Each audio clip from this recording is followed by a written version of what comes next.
the guardian of the rainbow. This bridge connected heaven and earth and ended under the shade of the mighty world tree, Yggdrasil, close beside the fountain where Mimir kept guard, and the only drawback to prevent the complete enjoyment of the glorious spectacle was the fear lest the frost giants should make their way over it and so gain entrance into Asgard. The gods had been debating the advisability of appointing a trustworthy guardian, and they hailed the new recruit as one well fitted to fulfill the onerous duties of the office. Heimdall gladly undertook the responsibility, and henceforth, night and day, he kept vigilant watch over the rainbow highway into Asgard. Bifrost in the east shone forth in brightest green. On its top the snow-white sheen, Heimdall at his post was seen. Oehlenschläger, Pigot's translation.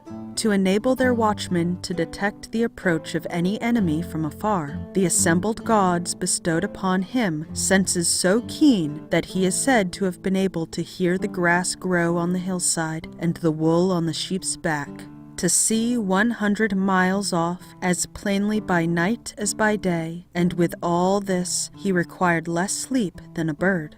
'Mongst shivering giants wider known than him who sits unmoved on high, the guardian of heaven with sleepless eye. Lay of Skirnir, Herbert's translation. Heimdall was provided further with a flashing sword and a marvelous trumpet, called Gjallarhorn, which the gods bade him blow whenever he saw their enemies approach, declaring that its sound would rouse all creatures in heaven, earth, and Niflheim. Its last dread blast would announce the arrival of that day when the final battle would be fought. To battle the gods are called by the ancient Gjallarhorn. Loud blows Heimdall, his sound is in the air. Seaman Zeta, Thorpe's translation.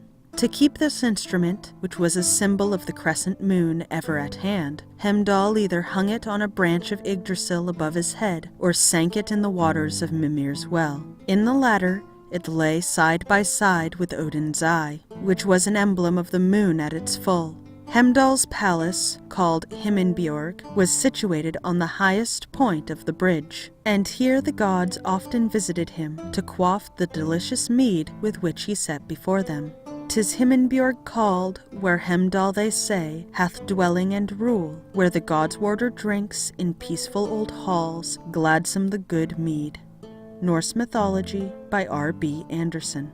Heimdall was always depicted in resplendent white armor, and he was therefore called the Bright God. He was also known as the Light Innocent and Graceful God, all of which names he fully deserved, for he was as good as he was beautiful, and all the gods loved him. Connected on his mother's side with the sea, he was sometimes included in the Vanas, and as the ancient Northmen, especially the Icelanders, to whom the surrounding sea appeared the most important element, fancied that all things had risen out of it, they attributed to him an all-embracing knowledge, and imagined him particularly wise. Of the Aesir the brightest, he well foresaw, like other Vanir.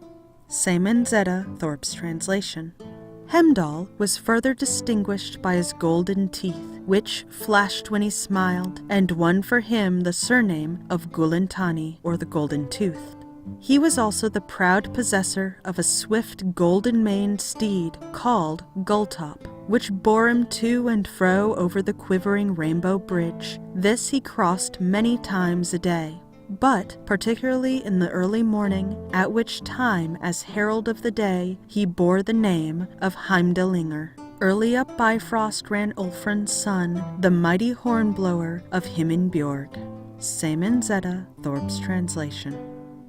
So that was The Guardian of the Rainbow, the second section of Chapter 13 of Myths of the Norsemen by Helene A Guerber, Heimdall. I will be working my way through this book section by section, and if there are any other public domain books that you would like for me to read, please leave a comment below. Did you enjoy this video? Then subscribe for more, and be sure to check me out on Facebook and Patreon. Thank you for listening, and have a lovely evening.